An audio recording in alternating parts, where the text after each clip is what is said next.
Maybe we will start our guest lecture today. Bismillahirrahmanirrahim. Assalamualaikum warahmatullahi wabarakatuh. Good afternoon, everyone. The Honorable our speaker, Professor Liao,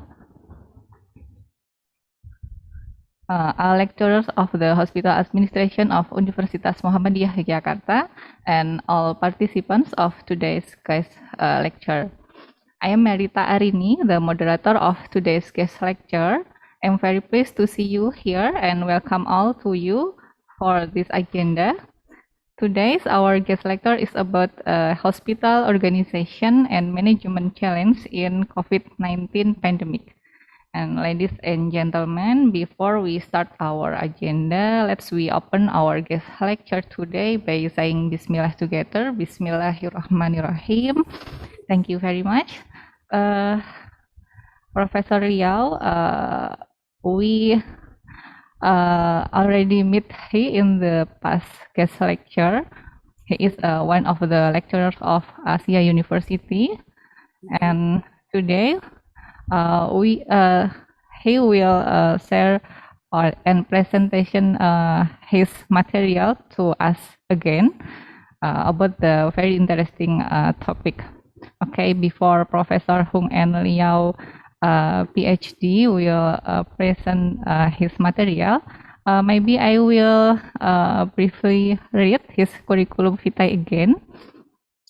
And Professor Hung and Liao PhD, or we can call his as Professor Liao, is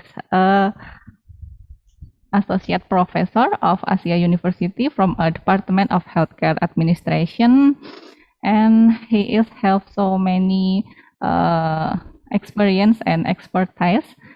He is a PhD in Policy and Management at the Johns Hopkins University, and he is also Health National Taiwan University.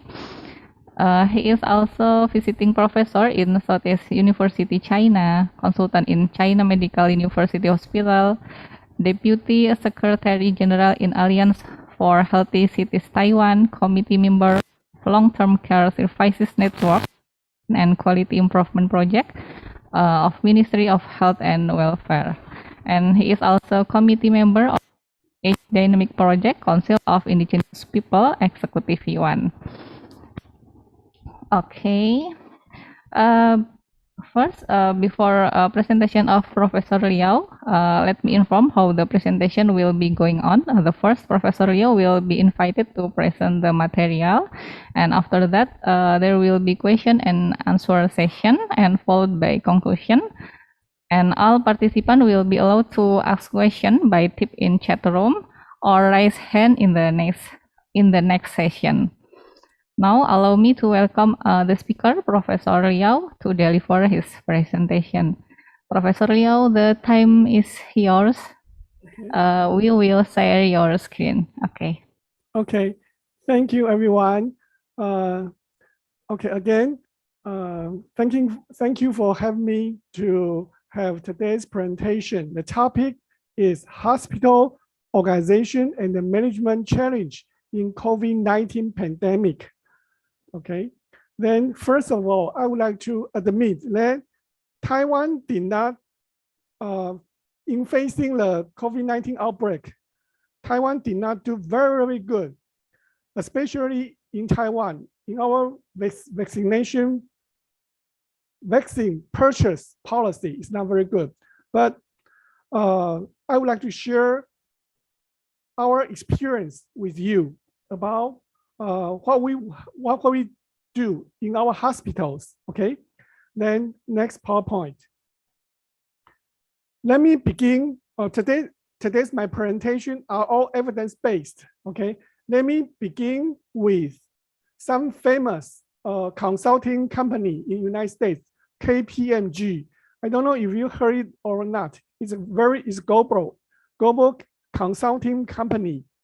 Very specialist in text, in audit, and also for the healthcare consultant. Okay, recently they have do some research, so do some survey, and they have a key finding about in the future, what the leader or the manager of CEO, healthcare CEO should face. Their challenge and their management maybe is a good beginning for both of us to introduce today's topic. First one, the conclusion was that fewer than half of the healthcare CEO survey said their organization were well prepared for the arrival of COVID-19, but nearly all believe that pandemic will be significant accelerate for transformation in the sector, especially in the hospital.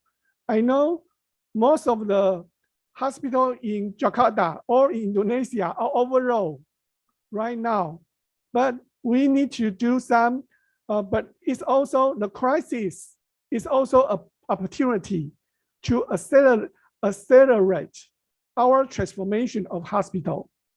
The second key findings is that the vast majority of healthcare executives believe that within the next 3 years, all aspects of care delivery models will be transformed, yet few have actually begun the change process, okay?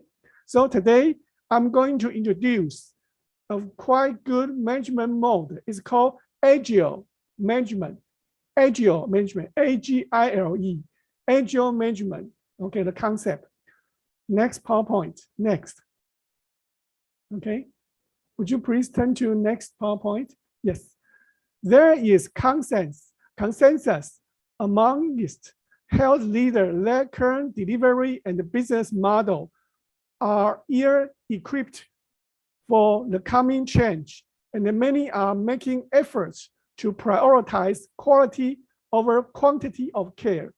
So just like what I said, value of the care is more important than the quality of the care. Next key finding will be the rising importance of community based on non-hospital care is welcome by most executives, but many are still in the early stage of adapting their own delivery models to create meaningful partnership with communities and other sectors outside healthcare. So community is more important for hospital, okay? So the line between inside the hospital and outside the hospital, the borderline is going to blur. The next PowerPoint, the next one, yes.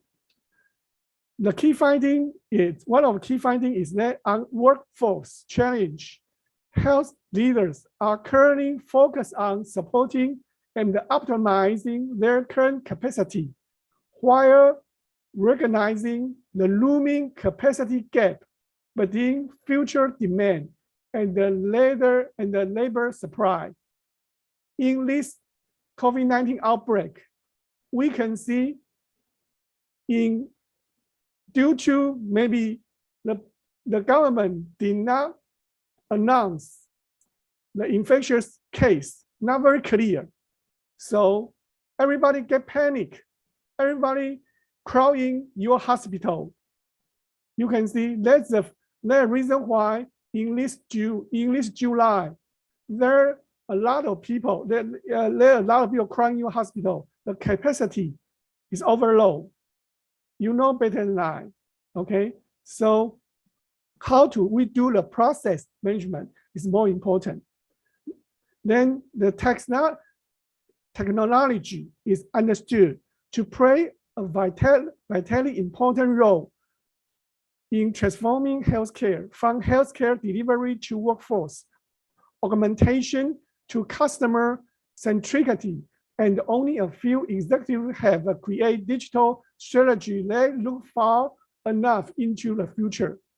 Many so view the challenge in adaptation to new technology as potential barrier to transformation.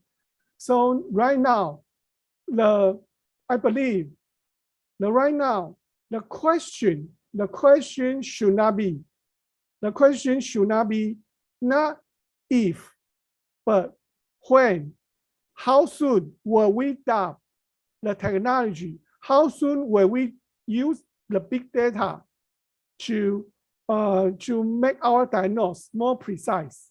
The next PowerPoint. On the topic of healthcare organization leadership, CEOs should adapt to changing forms of what it means to be a healthcare leader, including the breadth of skill required to step up to the digital future, as well as the deliver diversity in the people they surround themselves with, and how they define success through key performance indicators. They also include economic, social, and governance factors. It's quite important, okay?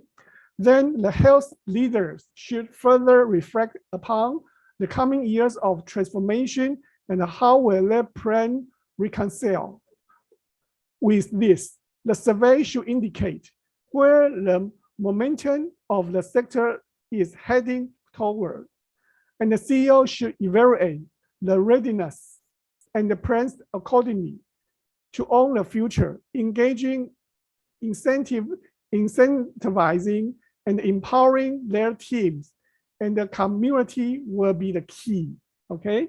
That's what the key finding of the recent very big consulting company in United States tell us. Next. Okay, today's my presentation will divide it into four parts. The first one is the social impact of COVID-19. The second part is a hospital transformation. The third one is management mode. The fourth one will be the conclusion. Okay, next. The social impact of COVID-19. The next. Okay. The COVID-19 impact and the SDG nowadays, not only in Taiwan, but also I believe in Indonesia, we are all the sectors, they are doing things to fit the SDG, which is announced by the United Nations in 2006. Okay, the SDG, Sustainable Development Goal. So the COVID-19, okay, last year, since last year, 2020, COVID-19 has a devastating effect on health outcome and in how. Next PowerPoint. Okay, especially in SDG 3, which is most direct impact in our field. Okay, it will impact on the good health and well-being because we are lack of healthcare workers, insufficient health facilities, and medical supplies, high mortality rate from non-communicable disease, and air pollution increasing the risk. We are also lack of oxygen. Okay, this impact exactly fit the current situation in Indonesia. So all my resources you can see on the left down side is all from the United Nations. Okay, so you can check a reference. I know it is quite small. The figure is quite small, but you can see most of SDG 3, SDG 6, SDG 9, 11, and 15 under impact of a virus plus control measures and our aggregation effect, especially in SDG 3. Okay, next PowerPoint. So let's see the COVID-19 total confirmed and death in Indonesia. I believe my data is quite updated. You can see in September, update to September 28. Okay, this Wednesday. Okay, this Wednesday, you can see the total case so far in Indonesia is 4 million, around 4 million accumulate. Okay, our total death is 141,000 deaths. And you can see there are different lines. The red line is confirmed case. The blue line will be the recovered case. And the activate case, the green line is still in isolate, is still in activate. I mean, people are in fact are still in isolation. You can see the trend. But our vaccination per 100, one dose, one shot, is close to 50%. If I'm wrong, correct me, okay? One shot. But see the next PowerPoint. Okay, if you see this one is more clear. Our COVID-19 daily confirmed for vaccination in Indonesia. Okay, my data is updated to September 28. Okay, you can see the first dose. The yellow one is our daily confirmed. It means that from this June till now, basically the second wave has passed. Second wave has passed, you can see. But why? Probably the contribution will be from our vaccination. The first shot vaccination is reached to 50%. But actually, full vaccination, you can see I believe it's an orange line per 100 is only 14 to 15%. It's quite low. But in Taiwan, we are also low, okay? Because Taiwan, we don't have a channel to buy any COVID-19 shot. It doesn't matter if the government is Moderna or BNT, okay? Not like in Indonesia. You have a factory authorized to produce the vaccine, okay? But your coverage rate is still quite low, like Taiwan, okay? Taiwan is also quite similar to this situation, okay? So next PowerPoint. Next. Okay, but you can see, I'm sorry, this PowerPoint is Chinese. It's Chinese, but if you focus, it's this one is the global economy watch. Okay, prediction for 2000 and 2021. Okay, if you check this one, if you see this one, you will find that in the yellow part is Indonesia. Okay, in 2020, you predict the growth of your economy is negative part. But at that time, last year, Indonesia, they predict this year is 3.1 of the growth rate is 3.1. Okay, so what does that mean? It means that if it is real, that means that your government focus on economy outweighed than the COVID-19.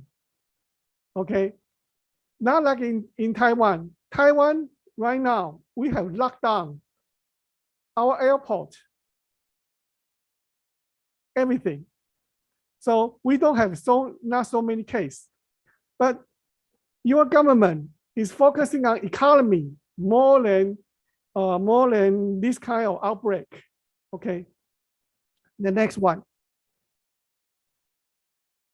Next point. Okay, then under the impact of COVID-19 outbreak, what has been changed in our daily life?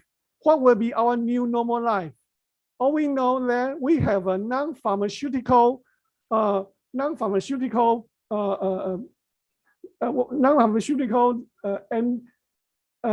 intervention, including wash your hand, avoid physical contact, cover your mouth and nose, and keep our social distance. And if you don't have anything, please stay at home. Okay. Will it be strictly performed in your own country? In Taiwan, yes. But in Indonesia, I believe in different provinces, in different states, in different area, it varies, right? So let's see the next PowerPoint. What has been changed in our food industry? You can see temporary close until COVID-19 crisis is over. But the food industry has been changed to new normal life. I checked the website. I found that in Indonesia, you have a GoFood, you have a GoFood app, right? And you also you have a GrabFood app. So some younger generation begin to use this kind of app to use the PPP to have your food. But also, most of people when they stay at home, okay, some people get fat. Some people have become your family become harmony or the other side. So eating healthy diet, is it important or not? Okay, so that will be our new normal life. Next. Okay, what about in our health behavior? Okay, what has been changed? Most of the routine, several departments of hospital, okay, several department has been their clinic, their outpatient visit has gone down very low, especially for example, like usually some through the we so-called through respiratory disease. Last year, a lot of patients, but this year, no. So you can see what has been instead our new normal life. In Taiwan, we now begin to focusing on two new type of outpatient visit. One is so-called telemedicine. Another is called we so-called home-based healthcare visit. Okay, that means that doctors go to the patient's house to visit. Okay, these are our new normal life. But also in our left down side, you can see that's the data I surveyed from the website about the Indonesia situation. Your early lockdown study found that up to 45% of the adults feel adverse effect on mental health. Also, up to 33% show that signs of psychological distress, and up to 70% feel this period was the most stressful of their career. Okay, if a situation does not, it still worsen again. So you can see people's consumer behavior is seeking COVID-19 update. 61% of the people begin to look at your cell phone, your mobile more and more often. Okay, and you can see some social media app are more and more popular. Okay, in Indonesia, also in Taiwan. And next PowerPoint. How about our the business?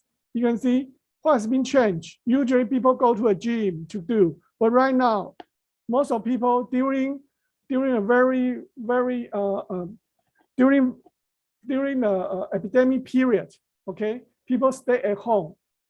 You can see people begin to do their exercise, distance running in your home, okay, and for the elderly, okay, we begin to demonstrate some CD for the elderly to have a less shoulder stretch and a sitting up demonstration for them. Okay, next PowerPoint.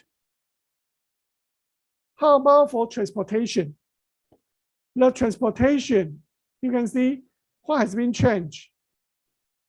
Then that's the before the epidemic, you can see. But right now, our new normal life is, I believe, this PowerPoint on your right upside is some subway in Jakarta. the subway system has been divided. People keep social distance. And also if you see this one, you have your religious festival, like a COVID-19, the COVID, your government begin to restrict inner city travel ahead of your we so-called adaptive. Is it called religious, some kind of your religious season, right? So next PowerPoint. How about our education? The education has been changed. People begin to using online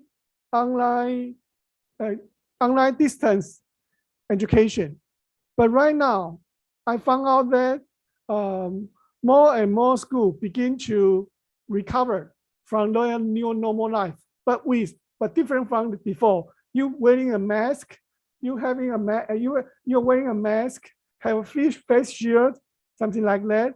And how about our meeting, commercial meeting or any kind of meeting, begin to keep online. For example, in Taiwan, from this May, all my meeting has been changed to online meeting, just like our right now situation. Next. You can see, what about our recreational situation? Usually we will go to museum, art gallery, okay? But right now, it has become, some art and museum has become a virtual tour museum. This one, I believe I searched in the website, is a Sono Budoyo, right? You know better than I, okay? They have their virtual tour museum, okay? Virtual tour, VR, okay? But how about sports? Traditionally, in Indonesia, people like football and badminton, right? So it becomes virtual, more and more popular, okay? Then next. During the epidemic, not all the industry fell down. The non-store retailing has become, they grow very fast, right? Just like Go Food and Grab Food, they kind of deliver. They have their platform. Their delivery is booming. Okay, not every industry has failed. Okay, next. So you can see the need assessment of the WHO European Health City Network. Okay, they put their summary of the priority area after we so-called COVID-19. They're focusing on those four items: mentality, mental healthy, and they also focus on group at high risk of vulnerability, especially old people and children. And also they focus on homelessness support and providing shelter to the people who have no phone, okay?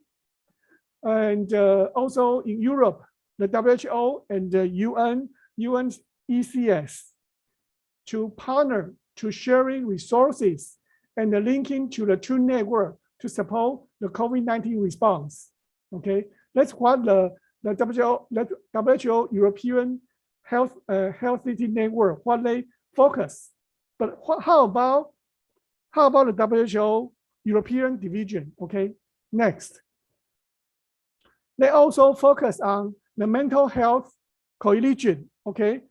Through the so-called empowerment and digital health is more important, but also the European, they also have a agenda to the European immunization agenda, okay?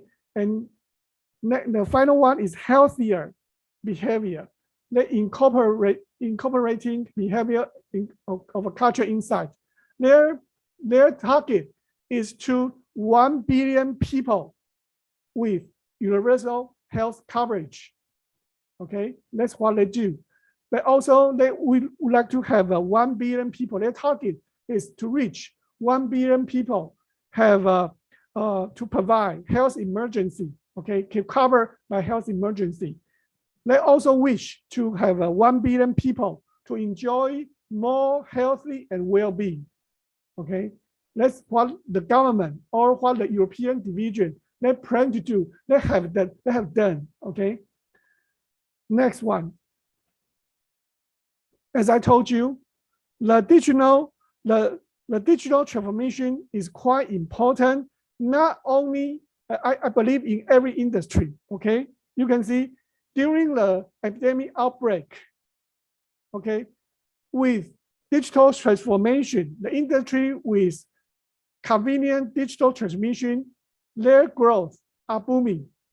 Okay, so the acceleration of digital transformation under the epidemic, they have a change. The epidemic have changed the production and the consumption habit, resulting in new business model and the technological application needs, such as e-commerce, video system, smart production, remote work, online transformations. If the company digital capacity are insufficient, just like in right now in some hospital in Jakarta or in Indonesia, production and sales may be affected. Okay, your service, because you don't have the capacity.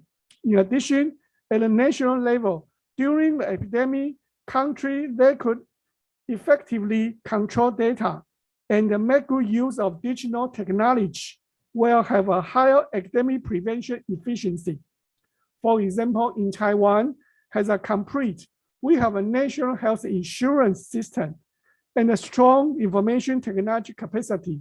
So during the beginning outbreak of COVID-19 last year, okay, since the COVID-19 is not from Indonesia, it's from maybe from China or from United States, from England.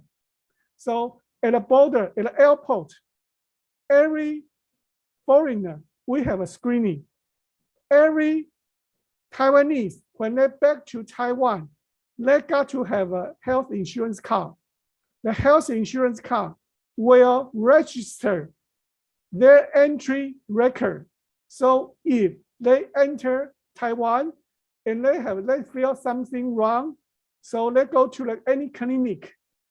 So when the doctor see the records, so they will immediately be alert. So we will prevent the spread of COVID-19. That's the key. That's the beginning key. Why the COVID-19 did not spread out in the community in Taiwan. Okay, and our government is more transparent than transparent. Okay, open all the data, open all the information, better than that in Indonesia government. So in the beginning of your first wave, we adopt health insurance, we adopt the technology, the digital transformation is quite important, okay? Then next, in this PowerPoint, you can see the research, in some startup health insight, this research point out that the investment amount of the global innovative medical industry hit a 10-year high, reaching $16 billion US, okay, in the third quarter of 2020, which is higher than the $13.8 billion US for the whole 2019. And it also set a new high in single quarter growth. You can see this PowerPoint.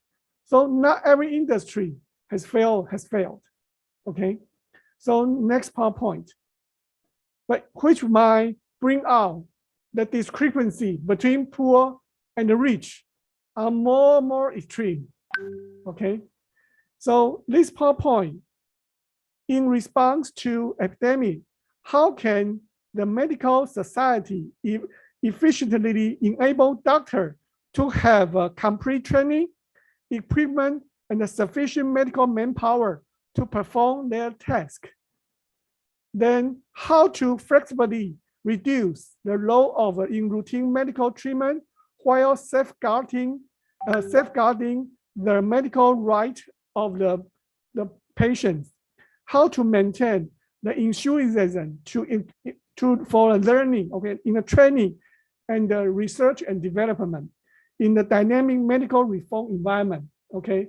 That's quite important during the COVID-19 shock, and it will be also a challenge. Next PowerPoint. So I will move to focusing on our health hospital transformations. Next. The medical transformation, okay, we have a 4 areas. You got to pay attention. We need to deal with the field and the responsibility of healthcare workers, okay?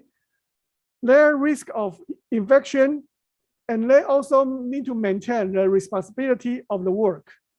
The second is the challenge of the shortage of personnel, protection equipment. The third one, when medical care form a working group, okay? The management mode I will introduce later. Then how could we maintain our holistic health care, okay? Next PowerPoint. Our management activity, we begin with our environment control, okay? Including environment control, dietary hygiene management, employee their management, and also consumer protection, their activity management, their management. They are the scope of our management activities. Okay, next PowerPoint. We begin with our physician manpower planning and support, and the support strategy. Okay, you should have the manpower utilization. It coming from our backup attending physician, also from our first line medical staff. But please begin to keep record your physician manpower data bank. Okay, that's quite important. So we could know our capacity, including availability, affordability. And we need to get those physicians coming to support our hospital to have their hope to have a training career for them. So training program is quite important. And also we need to have a fair schedule system, and also feasible dispatch system. Okay, that varies from different hospitals, but these are key points. Okay, next PowerPoint. I give you an example. These are the traditional old mode. Next PowerPoint. Okay, these are the traditional our own mode in Taiwan. When during the COVID-19 outbreak, traditionally we got some call, we got some pressure from Public Health Bureau, quarantine station, ambulance, other hospital, and self-working to our ER emergency department. Then who will be responsible? Usually we have an infection control center. The doctor, him or herself, okay? Usually it will be infectious disease division attending physician, okay? Then he or she need to connect with infection control center and also emergency medicine division. So they will decide through the triage. It will decide if it is a mild case. So if it is a mild case, so we send to Department of Internal Medicine, to the general ward. But if it is a critical case, so we will send to Department of Infection Control or thoracic surgery department, or we chest medicine department. So we will send to intensive care unit or specialized ward. That's traditional ward. So you can see under this old mode, under this old model, not every physician playing a God's role, yes, but they are not Superman. They are not Superman. They need support. Okay, so we change this mode to the new mode. Okay, next PowerPoint. This is a new mode. It's a coordinating center. This coordinating center, including physician, nurse, administration staff. Not everyone, everyone is equal in coordinating center. So it will be a teamwork. So it will change. It will relieve some responsibility of the physician. So it's a coordinating team, okay? Better than the old models, okay? Next PowerPoint. So in this function of the coordinating center, there are 4 features, okay?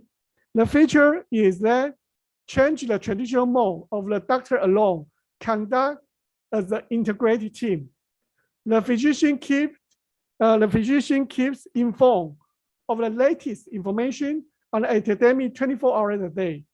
We also relieve the burden of the frontline medical staff in the emergency department. We also shorten the waiting time for confirmed or suspected case. Okay, next PowerPoint.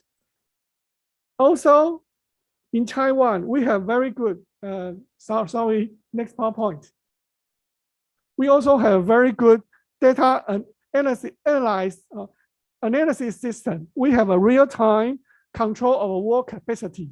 Okay, we have a dashboard. I will show you next PowerPoint. Okay, they could grab the overall medical condition trend of the hospital, and we also have a dashboard to show our establishment of a COVID-19 ICU board. Okay, ward, and also we could this kind of system could improve overall medical efficiency. Okay, next PowerPoint.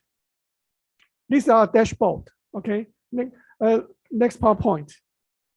Okay, these are the real information collection. I'm sorry, it's a paper sheet. It's a Chinese one, but it's real. In the screen, we will see this one. We will see the figures. It's real-time figure. So the doctor, the coordinating team could see everything. They could make better judgment. Okay, next PowerPoint. And in this part, we also right down of this PowerPoint, you can see this part. I grabbed it from your Indonesia hospital. Okay, not like this one. In Taiwan, we have multi-level traffic control system. Okay, including access control, medical treatment, triage, line management. We also have a feature of online hospital appointment system, and we have a PCR. As you know, the PCR we have a PCR screen, and I know in Indonesia you also have a lot of we so-called fast screening tool right now. But the price is it reasonable? I don't know. The PCR, we have a PCR-based screening and diagnose mechanism. Okay, next PowerPoint. I give you one example for each function. We conduct a real name registration to accompany to the patient's visit models. Okay, different identity have a different way to enter the hospital. For example, if you are a patient's family, you want to accompany the sick in admission. So you need to apply through the barcode of the patients on the right hand side. If you just want to visit, you just a guest, just visit the sick in the hospital, you need to also apply through the barcode of the patients. But if you are a patient, him or herself, who want to get admission, I mean hospitalizations, you should get an invitation code through the attending doctors. Okay, when it doesn't matter you go to the outpatient visit or emergency department visit, or just just ambulatory setting. Okay, you got to have a invitation code through the attending doctors. But how about accompany patients in outpatient clinic? We need to fill out in the internet. Okay, but I know in Indonesia, not every hospital, especially you have more than 7,000 islands in Indonesia. Not every hospital has the internet to register. Okay, but that's what we do in Taiwan. You fill out through the internet. How about if you are just just official business to connect with the hospital? You need to apply for authorization code through an invitation visit. So through this code, so it will protect other patients, healthcare workers, and everybody. Okay, next PowerPoint. These are the real our access control. Okay, I could show you what we have done in this one. Every building, we have an access control. Okay, we have a strict access control and develop a small epidemic prevention by using the AI system. Okay, next one. These are our really epidemic prevention, our operation guideline, not only for the trash, but also infectious waste, and all the routine. You can see the right hand side, who can walk on which hallway. It's very clear. It's very clear. Okay, we have very strict operating guideline. Next PowerPoint. Also, you can see this one is epidemic prevention operating guideline, and you can see some elevator is for guests, some elevator is for COVID-19 patients, and also we have a red band to pull out which one could do which one. Okay, it's quite big and clear, so everybody follow this rule. Okay, next one. And how about a patient with COVID-19 case? We also have a diversion management for the different patient. If a hospital have a seventh floor, and one server for only the COVID-19 patient, only strictly on one floor. Okay, so it will isolate from the other patients. Okay, and every patient has his own ward, own bed. Okay, as I show you, we have visitor management, we have a healthcare worker management, and the environmental management. It's all under our diversion management guideline. Okay, next PowerPoint. So these are, we have been published on this one. So you can see on the right upside, then we will show, this one will be a real situation. Our deployment of a computerized ward visitors registration system in COVID-19 disease. Okay, this is our experience from our large academic medical center. Okay, that's what we done. You can also search this paper to see the details. Next PowerPoint. And also this one also is our deployment of our computerized ward visitor registration system. Okay, this is what we done. Okay, next PowerPoint. And in Taiwan, I believe in, I know in Indonesia, maybe you can teach me. In Taiwan, I believe everyone has a mobile. Everyone has a cell phone. Everyone has a cell phone. So we have created some mobile payment. Okay, just like a made in China. Okay, through every hospital has their app. Through the app, you can register. You can see the progress of your clinic. For example, if attending doctor, they have 100 patients. Through the app, you can see, oh, right now the doctor is seeing the 55 patients. If you are number 60, oh, you can say, okay, I don't need to go to the hospital so early. I can see the app and to and scheduled to the hospital, so I don't need to wait to avoid potential infection. So also we have a payment system through the app, and you can also check your you can check your laboratory outcome. Okay, next PowerPoint. Our patient-centered telemedicine. Okay, it's a teleconsultation through video. Patient can obtain professional medical information service. Okay, our remote consultation can use psychological measurement equipment to widely transmit data to the medical team's reference.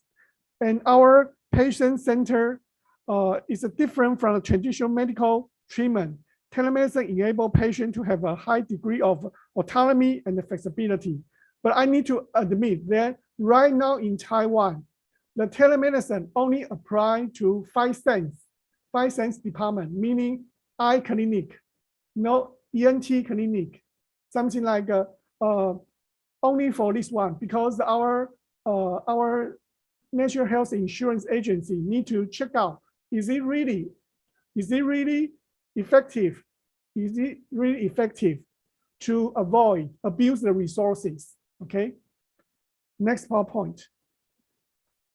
So we also focusing on when they tell our remote clinic video, our manner, our etiquette, okay, including the layout of the environment, the doctor-patient etiquette, and how the medical staff listen and observe, and keep the conversation and feedback, and confirm and feedback. Next PowerPoint. Oh my God, it has been 2:50. I don't have time. Sorry. You can see the environment should be quiet and the private environment, and sufficient lighting, and good building and good quality, and the next PowerPoint. You can see the medical staff keep eye contact and greet the patients and the company family. That's our standard. And next PowerPoint. Okay, we need to respond at the right time, listen attentively, observe body language and facial expression carefully. Okay, next PowerPoint. Okay, we train our medical staff to avoid prolonged silence and excessive discussion. Keep smiling and respond appropriately and briefly. Okay, next PowerPoint. So basically, to reach we so-called better health literacy. So we need to summarize patient's conclusion. We need to summarize patient description, reply them to medical diagnosis, confirm that the patient understand the contents, and ask about their feeling and to encourage their compliance, and confirm. We also confirm their return, okay, to make sure the people will have a good compliance to revisit. Next PowerPoint. So this one is a comparison of remote work and traditional work. Okay, let's. I don't have time. Right? Then next PowerPoint. So in the meanwhile, okay, during this period of the epidemic outbreak, we have postponed non-emergency and non-essential hospitalization, surgery, treatment, and examination. So you can see it's quite in Taiwan's data. So it's getting low and low, okay?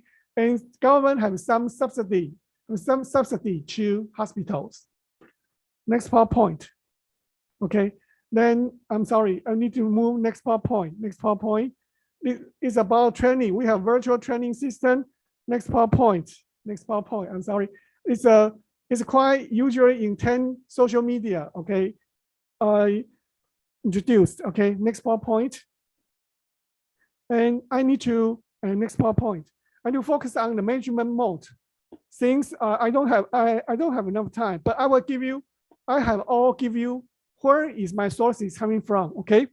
In order to face the outbreak, hospitals have to anticipate the consequence of COVID-19 on the department, including indirect impact and the non-infected patients, to ensure the commitment of our hospital management staff and health authority to encourage effective leadership, to involve and care for the healthcare workers, and to organize communication with wider public. Okay, so I will give you the challenge, the next PowerPoint. You can see I have listed the challenge encountered by the hospital and the local solution we have found so far. The challenge will be management of suspected and confirmed patient with COVID-19. Okay, we have several local solutions. You can see. Also, you can see the papers we have published in a paper, and also adapting a new microorganism. Okay, the PCR. Okay, next PowerPoint. The capacity of PCR is quite important nowadays in Indonesia. I know I was heard that in Indonesia, the capacity of the PCR examination right now is 30,000 a day. Okay, it's still not enough. Since you have community infection, it's still not enough. Okay, then we have biosafety level 3. Okay, right now we are down to level 2. We have a laboratory examination, and the challenge will be anticipating the increase of a case. And we have our solution, and then you can see we have logical consideration, moving patient in the hospital for radiational examination or surgery. Next PowerPoint. Also, we need to organizing the safety board. We link to the pre-hospital care. Okay, then hazardous waste management and managing and taking care of healthcare worker anxiety. How do we relieve our anxiety? Okay, next PowerPoint. And the increased need of healthcare worker, avoid double standard between healthcare worker who take care of the suspected and the confirmed case and the other who do not. Continuing usual care, research and teaching activity as long as possible, evaluating and anticipate career effect. Next PowerPoint. We have increasing the availability of the bed, organizing the development of research project, and how do we maintaining teaching activities. Okay, the right side is our solution. You can check. Then in our process management, we combine the lean management I have described 3 years ago when I go to Indonesia to have a lecture, and also Six Sigma and continuous improvement. Okay, then please go to next PowerPoint. I introduced that we so-called including total quality management. You can also using this management. It depends on the BPR. It's quite important. Okay, business process reengineering. Next PowerPoint. Next one. This one we have also published. You can see this one. Okay, you can also see this one. It's we so-called agile management. Okay, include 3 components: Scrum, Kanban, and lean management. Okay, next PowerPoint. Basically, the agile management is they have several steps. Okay, the several steps including form a Scrum team, draw out a profile backlog, and hold a Scrum meeting. Okay, then establish a sprint backlog and project retrospective meeting again. Then in summary, okay, summary. So this is the process of agile management. I know I only tell you the title, the keyword. You probably do not understand or never heard of it. But right now it's evidence-based. It's quite working. You can check the paper, or maybe we can arrange another one. I can describe the detail of this one. Next PowerPoint.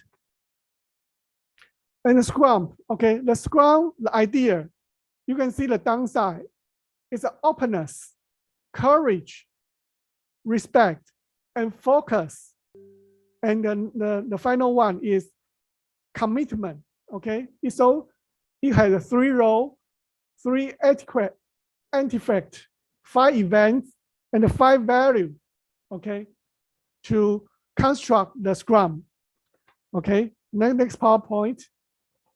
Okay, the Scrum value. Okay, this is a Scrum value. Next PowerPoint. Okay, sorry. And basically, you have execution, innovation, motivation, and coordination. Okay, quite important. I conclude the final one. I'm sorry. Next PowerPoint. Final one. The final one. Okay, next PowerPoint. Okay, strong in action, gentle in method. Okay, next PowerPoint. I give you my personal experience. Okay, strengthen your mentality. What really determines our emotion is not what happens, but our interpretation of these things.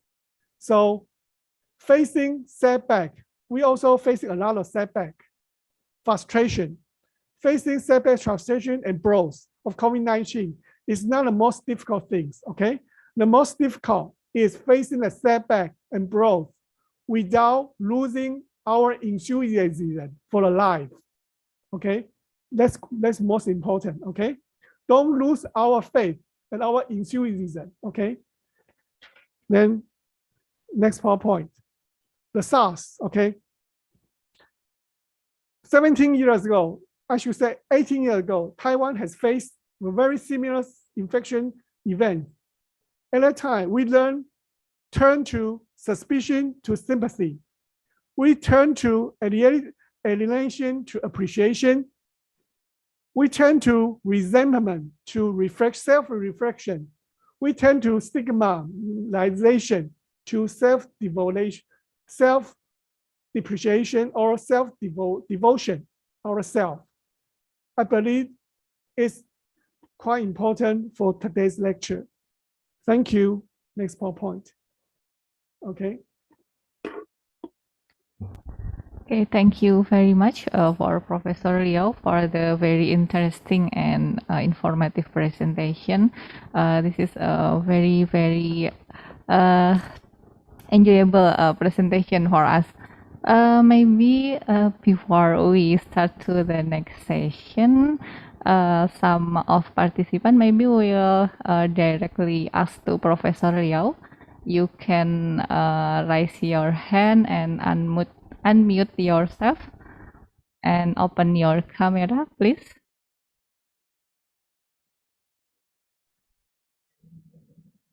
Okay, if no, I will read some question. This is several questions for Professor Liao. Would you like answer one by one? Okay, we will going to the first question. Okay, then I would like to give out my PDF file to everybody. Okay, so if you want to see the details, especially my introduction of AGO management, you can see in every PDF file. Okay, then you can see the source, the resources. Okay, it has been published in SCI papers, so you can check out and see everything. Okay, thank you. Thank you, Professor Liao. We will going to the first question from Tia Trikusuma.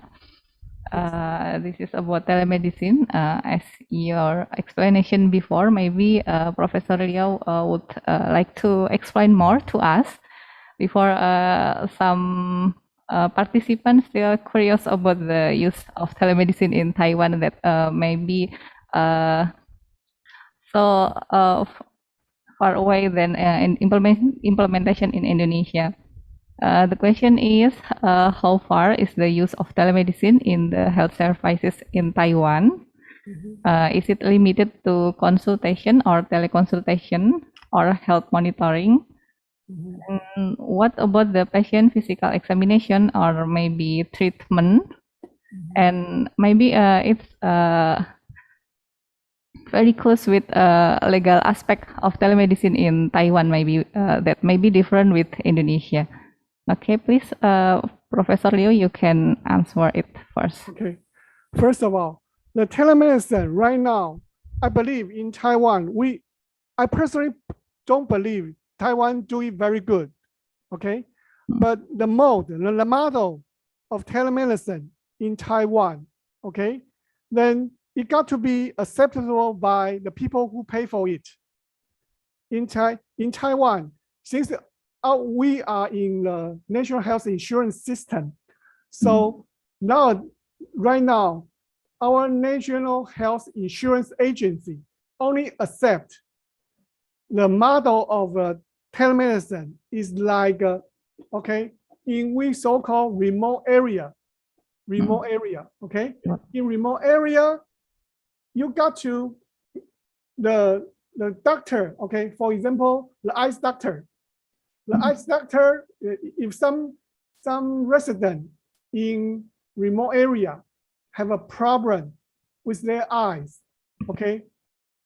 I know in the United States or maybe in other country, you can through some app or through your phone connect to the hospital telemedicine system.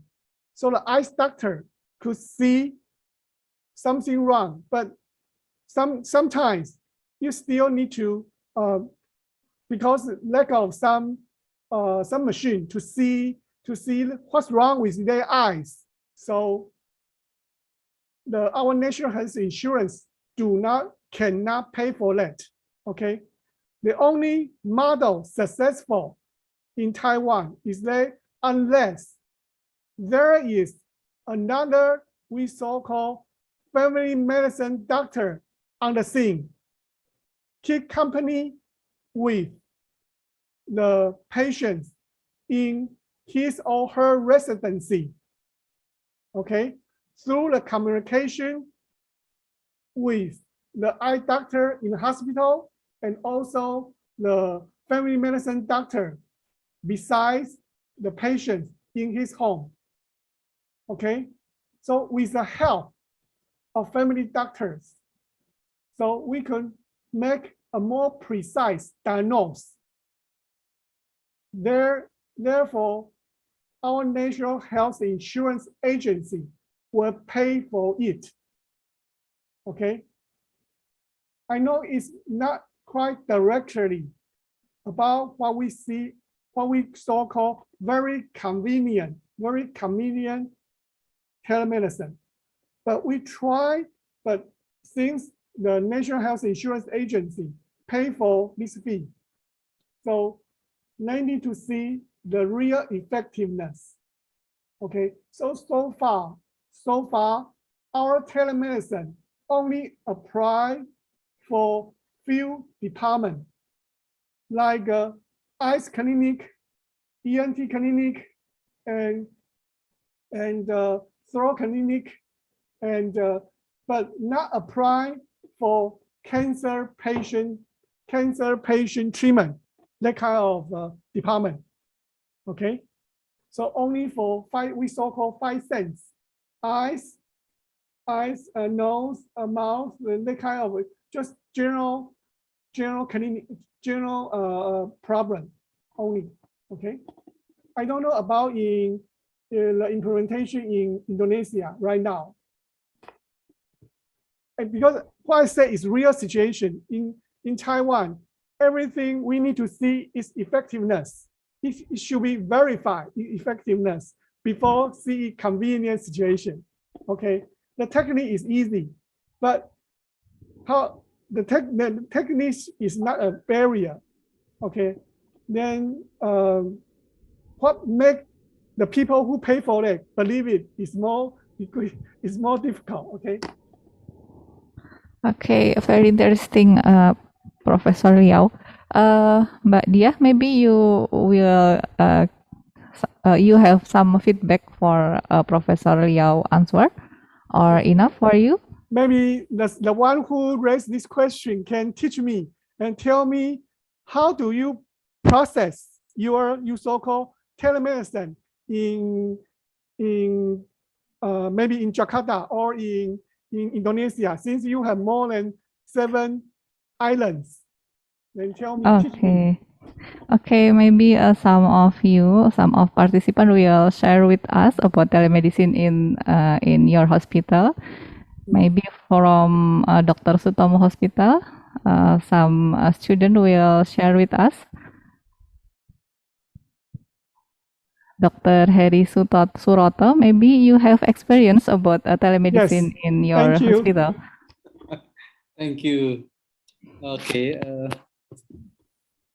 Actually, telemedicine still going on, especially not in a new case, but in follow-up case, because as you know that Dr. Stomo General Academic Hospital is a tertiary level hospital in east of Indonesia, top referral hospital. So that's why our patient actually come from all over Indonesia. I'm orthopedic surgeon and I'm also a consultant of reconstructive microsurgery. So I have done so many patients, especially brachial plexus injury. There is a referral system from first one, first two, and first three hospital.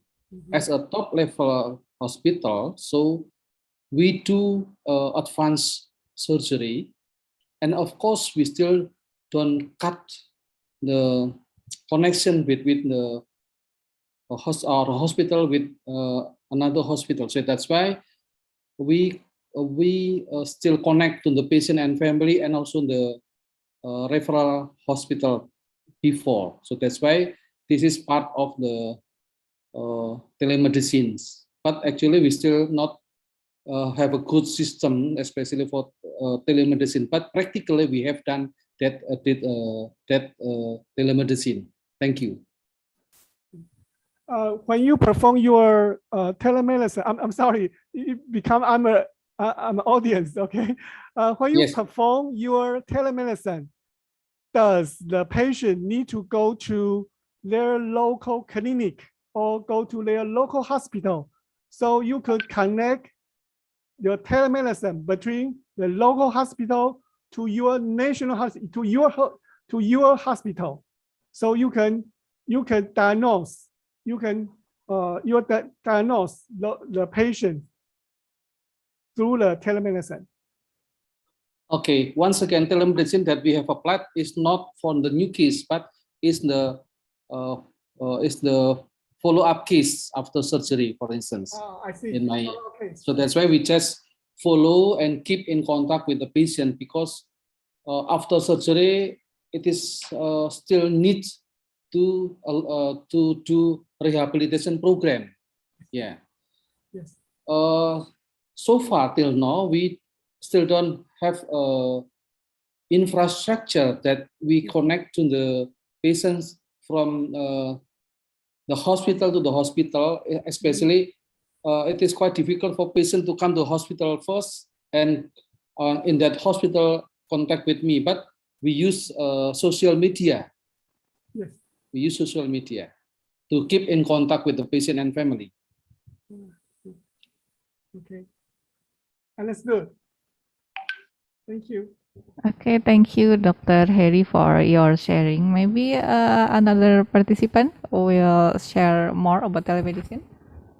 Okay, if no, we will move to the next question, still about telemedicine. As we know, in Indonesia, there is so many characteristics of the patient. This is the question from Pak Toto Subianto. Maybe like in the Taiwan that have some remote area, in Indonesia maybe more remote area with very large island. And the question is, how can we improve the telemedicine in the situation if the public or people was low education and didn't have smartphone or maybe another infrastructure? Maybe you can tell us what the stage that we should done if we will put some telemedicine in maybe in local hospital or some area in Indonesia. Okay. Thank you. Okay. I give you the case in Taiwan. I remember last week I talk about the we have a program subsidized by our National Health Insurance Agency. Okay, they since just like in Indonesia, in Taiwan, we have around 68 area or 68 village or 68 country, a very rural area, very remote area. An area, they don't even have clinic. They don't even have a hospital, doctors, clinic, okay? In Taiwan, we have a 365 township. Among them, maybe they are around 68 area. They are legal. They still the medical resources. They don't have any medical resources in their township. They don't have doctors. So how about their medical right if they have a health need? So National Health Insurance Agency, they subsidize the program. They sign contract with all the medical center, national in Indonesia, we call it national hospitals, okay? In Taiwan, we have around 25 national hospitals, okay? They are very big. How big? Each hospital around 2,000 and 3,000 beds. So it's quite huge, right? So they sign contract with those 25 national hospitals. Then, since they sign contract, so those 68 township or village or remote area has been assigned to some national hospital. So national hospital has the responsibility to send doctors every week to those remote areas to take care of their disease, to take care of their health. Okay? Then we come to telemedicine. Since telemedicine could help, could speed the efficiency.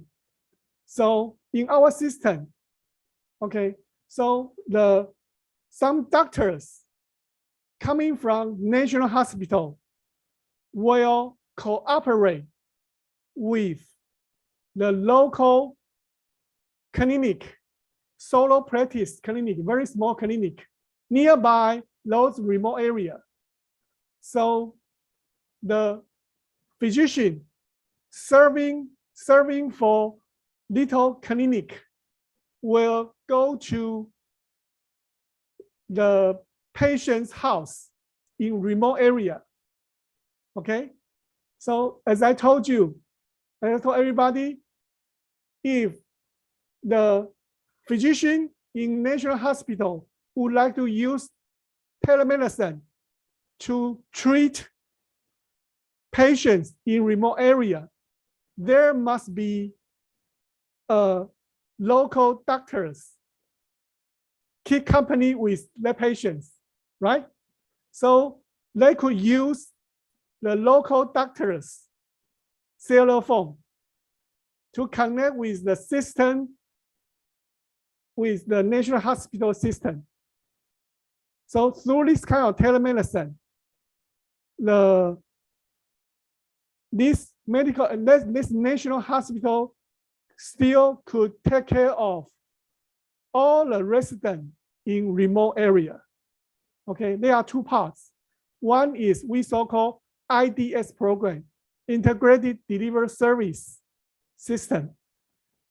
Another is that by using the telemedicine and the help of a local, the local clinic, So we can use the telemedicine to serve the patients, to serve the resident living in remote area. Okay, that's what we do to conquer the infrastructure, to conquer the we so-called the resident or the patient with no smartphone, right? You asked two key questions. One is no cell phone, no cell phone or no smartphone. The second thing is infrastructure. But in Taiwan, the infrastructure is the business of the we so-called private sectors business. It's never be a government business. Since in Taiwan, more than 80% of our hospital and clinic are private sectors. So we don't blame the government, don't do any infrastructure because they need to get their payment from the National Health Insurance Agency. The bigger hospital has a social responsibility, okay, to help the remote area, okay. Of course, since they signed a contract with National Health Insurance, they could get much more money from government, okay. That's the Taiwan experience to solve the infrastructure as well as the people who don't have a smartphone, okay. Since our system, telemedicine system is that it got to be, by using the telemedicine, it got to be the local doctors, the local solo practice clinic doctors be accompanied with their resident. Okay. Okay, thank you very much, Professor Liao, for your sharing about your experience. It's very interesting. But we have a limit of our time, so we should move to next question before we close our discussion. Maybe it is the last question from Dr. Svetina Merkusi. Dr. Svetina is now a PhD student in the Taiwan. Yeah, Dr. Svetina, maybe you would like to ask directly to Professor Liao. Yeah. Hello, Professor. Okay, please. Good afternoon. Hello. Sorry, Professor. I can on cam because I'm study lecture. Professor Liao, I would like to question about how to be a resilient leader to the pandemic situation, because management is very important, very important for healthcare leader. And as we know, Taiwan is very healthcare management system, very healthcare management system. Can you explain how to be a resilient leader in pandemic situation? Thank you, Professor. I'm sorry, I did not hear very clear. You said how to be what kind of leader? How to be a resilient leader, good leader for healthcare management system. Resilient, right? Resilient. Resilient. What does it mean? Resilient leader. Leader, good leader. Okay. Wow, it's a big question. How to be a okay. To control the pandemic situation with healthcare. Okay, I will tell you. A good leader. Yes. A good leader is different from a manager. Yes. Middle level manager. Okay, the good leader. Okay, could. There are two things. Okay, I should say there are three things, three character, three function, or three feature of a good leader.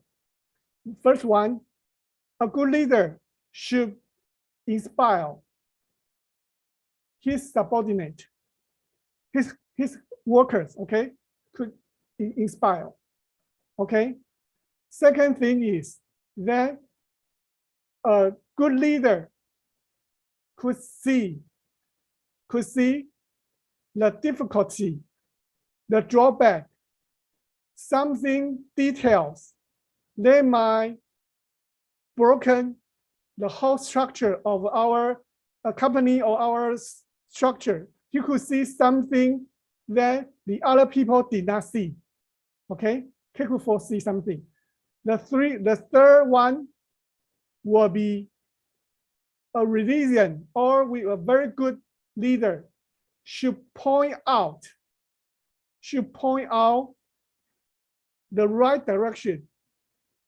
What do I mean by right?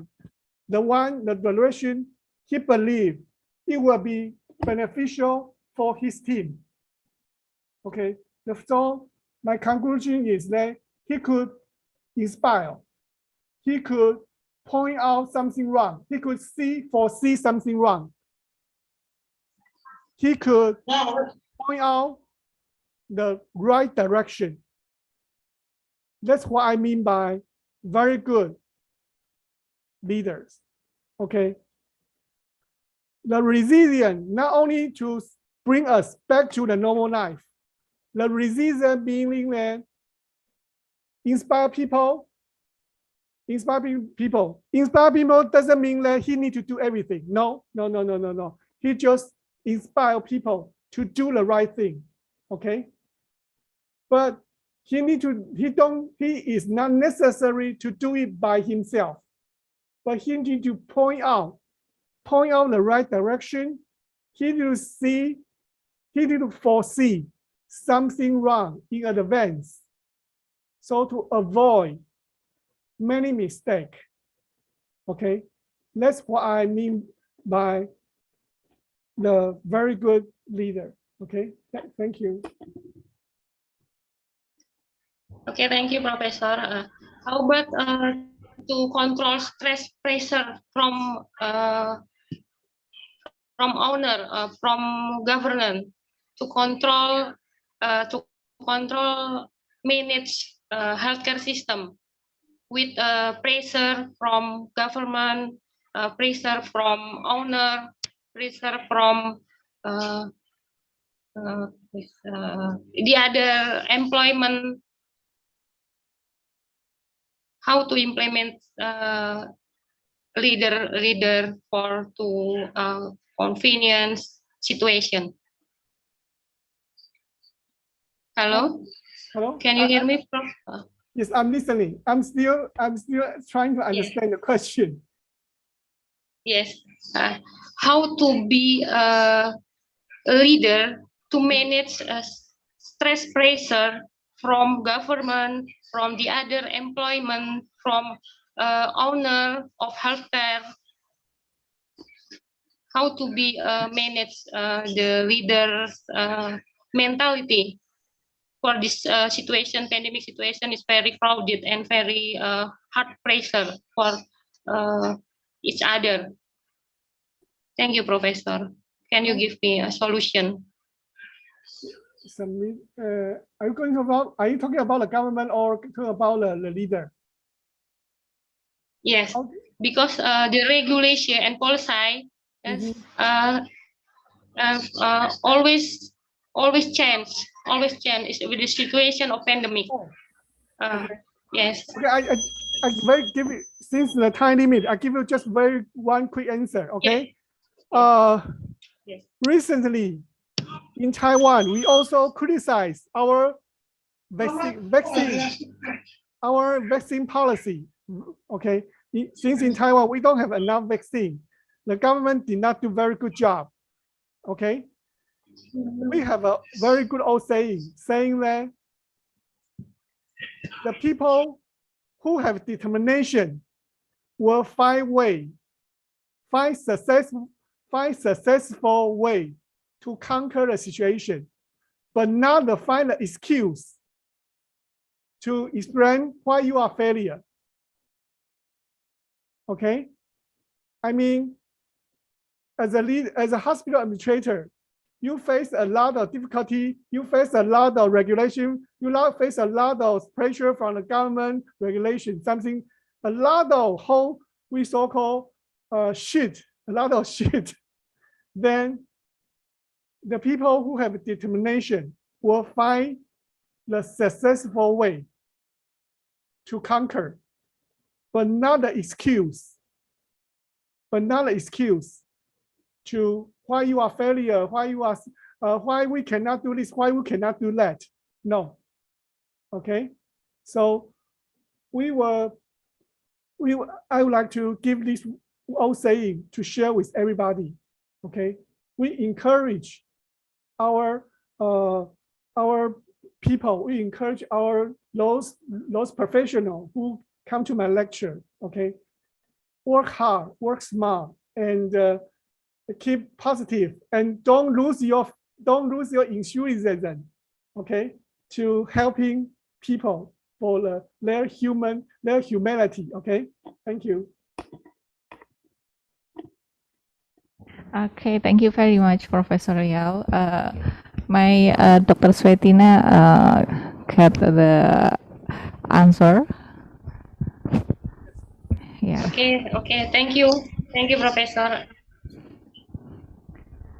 Oke, Bapak Ibu sekalian, ladies and gentlemen, and Professor Riau, we finally come to the end of our today's guest lecture. And before I close our agenda, I would like to Professor Riau to give us again some take-home message or closing remarks from our discussion today. Please, Professor Riau. Oh, closing remarks. Okay. I'm so honored to have this opportunity to share my thoughts. Okay, my evidence-based thoughts, and also our experience in Taiwan. I don't think everybody in different countries facing different difficulty. Okay. I believe we have faith, okay, to conquer this we so-called COVID-19 outbreak and epidemic. And I believe that if we the same thing, if we have faith, I think we should. But I need to point out that at this moment we need to think about new strategy that COVID-19 will become like influenza. Okay, we need to coexist with the COVID-19 for the future 5 or even 10 years. Okay, we got to have a new strategy.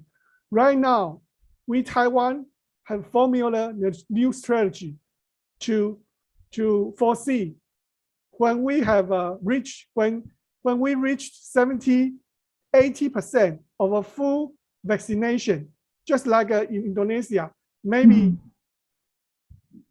in 1 year, the Indonesia immunization full coverage, full rate reached to 70–75%, 80%. Then what will be your next strategy to face the COVID-19? Okay, we have come up a new strategy in Taiwan. Okay, we are discussing, but we have come to some conclusion. And if we still have a chance, I would like to share with our new strategy, our new thinking about for the future 5 years, how could we do, and how our healthcare system could rearrange the whole thing. Okay, thank you. Okay, thank you very much, Professor Riau. You have already give us a very new insight and very enjoyable material for us today. But we should end our discussion, unfortunately. And we hope we could continue with collaboration such as research or maybe in education for the next program. So we can meet you again to study with you from your experience in the management of hospital in Taiwan. Okay, thank you. I hope you can you can come to Taiwan and to visit, and you can also invite me to your university to share. We can share each other, okay, in the near future. Okay, thank you. Okay, thank you, Professor Rio. Maybe we will follow by ask your email to Bu Woro, or maybe from UMY staff that call you before. Okay. I would like to thank to all participants for your active participation today. And thank you very much for Professor Liao for your material. And finally, give the applause for the speaker and for you all today, because you are very best today. Okay. Thank you. Let me close our guest lecture today with say Alhamdulillah, praise to Allah the Almighty together. Alhamdulillahirabbil alamin. Thank you very much again for Professor Liao and all the participants today. Good afternoon, everybody. Wassalamualaikum warahmatullahi wabarakatuh. Thank you, Professor Liao. Thank you, Professor Leo. Thank you, Professor Lee. Thank you. Thank you so much.